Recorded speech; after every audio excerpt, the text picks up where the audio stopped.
If I've learned anything from my deeply rooted abandonment issues, it's the educational value of sudden and violent separation. The same is true on guitar. So today we're talking about learning a bunch of chords, learning the guitar fretboard by separating the chord from the root note and how much you can actually do with something like this. This is like a perfect thing if you want to maybe make something kind of like maybe a song that you want to have a cool vibe. It's an instant vibe for anything, right? So we're going to do this in a couple different examples, a couple different keys.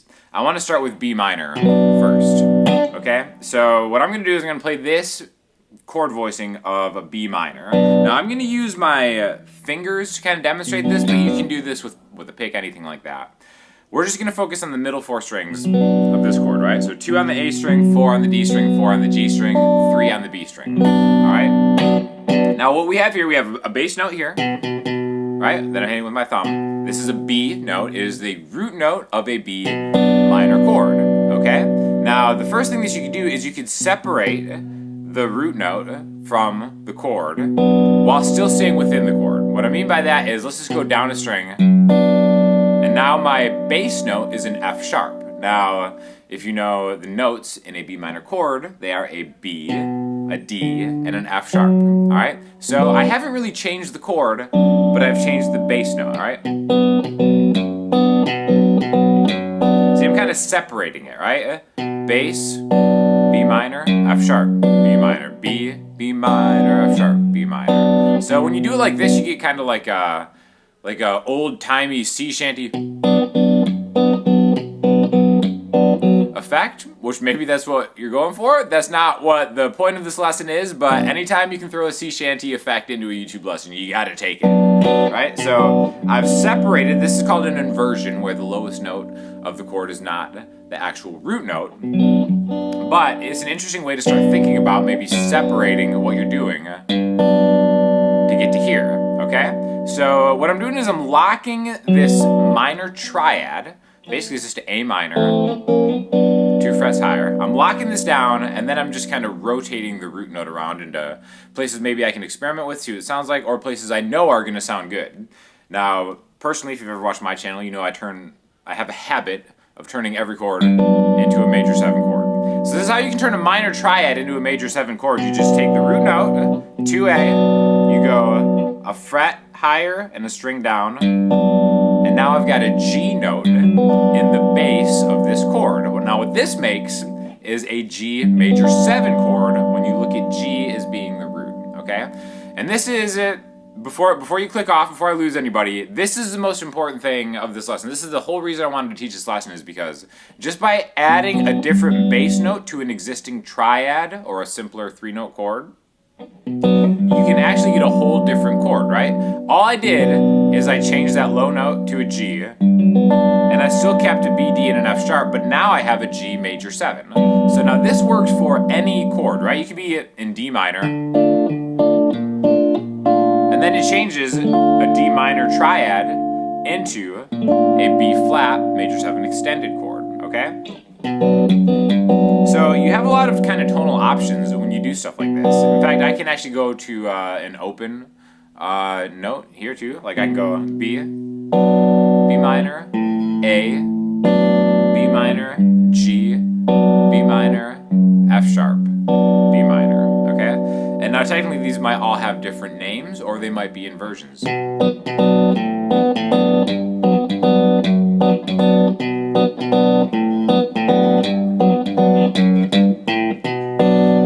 That you can do, and it seems kind of simpler. All you have to do is think about where that bass note is, and then all of a sudden you have one chord, but you have 1, 2, 3, 4, you can even go open E, 5 different chords built around this one just by changing the bass note. Open, 2, 3, open, 2, which again, you can kind of think of that as a scale that you're just swapping out, because we have separated the bass note from the chord. And then I think this sounds a little more musical when you practice like this, or just play like this. And again, there's like a lot of different chord voicings that we're going to go through. But since this sounds so musical, I think it's a great time to tell you about the sponsor of today's video. It is DistroKid. DistroKid is the #1 way to get your music online. I've used this for the entire time I've ever started putting music online just because it was the most inexpensive option, but it's also the best option just because of all the different kind of like extra stuff you get. You can actually do it from your phone now. They have an app where all you need is the track and a piece of artwork that you want to use, and then you can kind of like schedule releases out, submit it to playlists, do everything. They keep track of all the money. They'll put it on basically streaming services that you haven't even heard of to get extra views on that.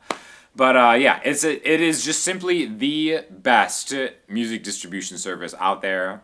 There's no excuse for you not to have it if you have any ambitions of putting your songs or anything online. So I have an affiliate link that will save you a percentage off of your subscription. If you want to check it out, I'll have a link in the description. But again, I'm such a huge fan of DistroKid, and it's not just because they send me Snuggies for Christmas, true story, and candy. It's because I legit think that they're the only option when it comes to kind of getting your music and stuff online. So thank you to DistroKid for sponsoring the video.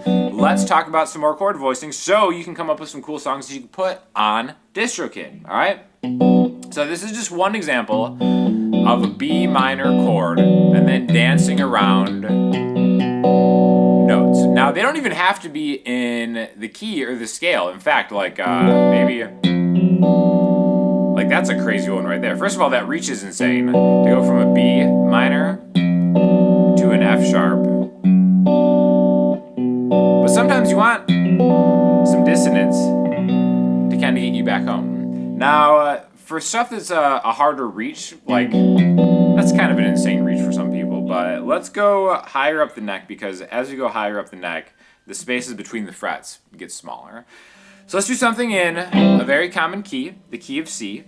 But let's start doing it in what a lot of people will think of as a bar chord position on the 8th fret, right? So if we have just the 8th fret and you bar and you go 8, 10, 10, 9, 8, 8. There's your C major chord, okay? Now again, the way that I'm playing it, I'm kind of just avoiding the high E string, so I'm not really gonna use it. But the cool thing about this is if you play it like not as a bar chord, like let's actually get all of our fingers involved here. So I've got my pointer finger is on the root note of the chord. My pinky is grabbing the octave, right? And then ring finger is grabbing the major third, and then my middle finger is grabbing the 5th. So you'll see right there, this is the triad chord.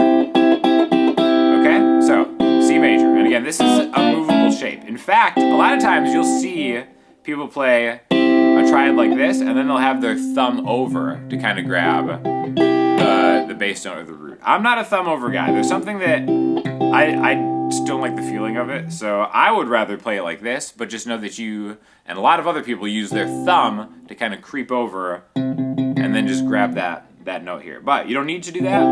Sometimes it's helpful depending on, how your hands are built. But here we go. So we've got this chord right here, which let's start to back one of the notes down. What I mean by that is we've got a root note and a triad. Let's go backwards one note. If we go backwards a note from the root note, we go from here to here.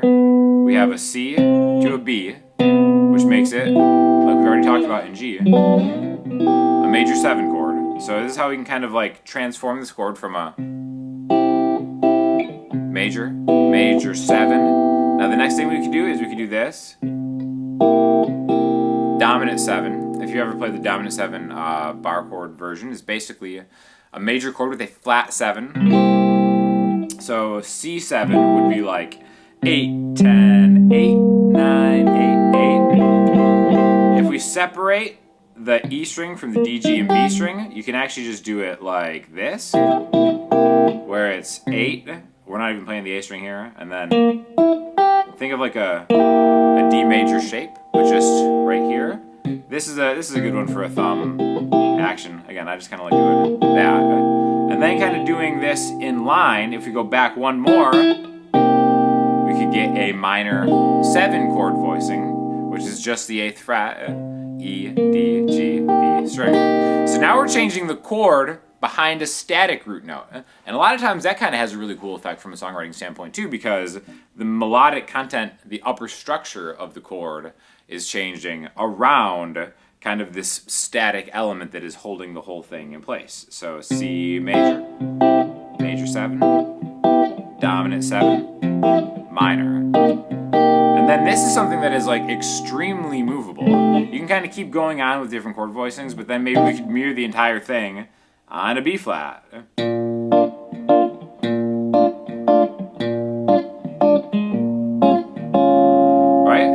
This is one example. You don't have to do it like this. In fact, one of my favorite ones is maybe taking a chord voicing like this and then ending it on this one, which is such a criminally underused chord outside of like guitar jazz. It's this 13 chord, so I have a C, a flat 7, 8 E, 8 A, and then now I have this kind of reverse staircase thing going on here. 8, 9, 10 on the D, G, and B strings. And there's the 13.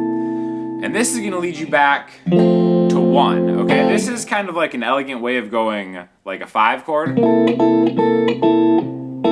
1, which in C, if C is 5, F, G, A, B, C, C is the 5 of F. So again, all that comes from just separating the bass note from the upper structure of the chord, okay? So again, these are just a couple different examples, but I just think it's like really interesting what you can do. In fact, I've got like a ton of songs that kind of like use this. I've got a song called Moon Pool, if you guys have heard this, where it's just a B major chord.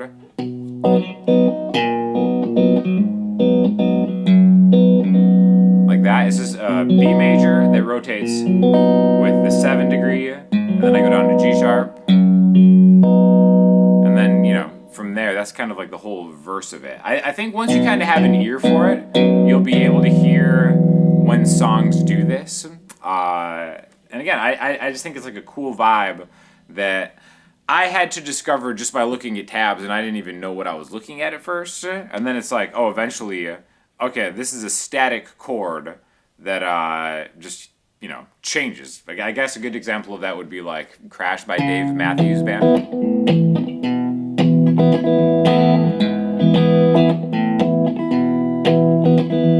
Right, it's just, we got 2D, 4G, 5B, and then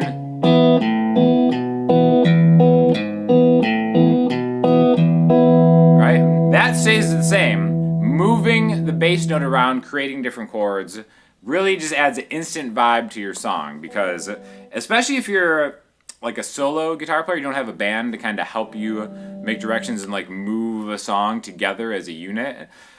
I think having that separation is a great way to kind of, you know, fake the sound of a band with just one instrument without having like a lot of like multitasking going on. It's a very simple way to kind of do that. So anyways, just thought it was an interesting lesson that I've been experimenting with a lot lately. Hopefully you found something of useful in it. Like I said, thank you again to DistroKid for sponsoring the video. Make sure you click that affiliate link to get your stuff online. And if you have any questions or comments, hit me up in the comment section or the website, and I'll talk to you all soon.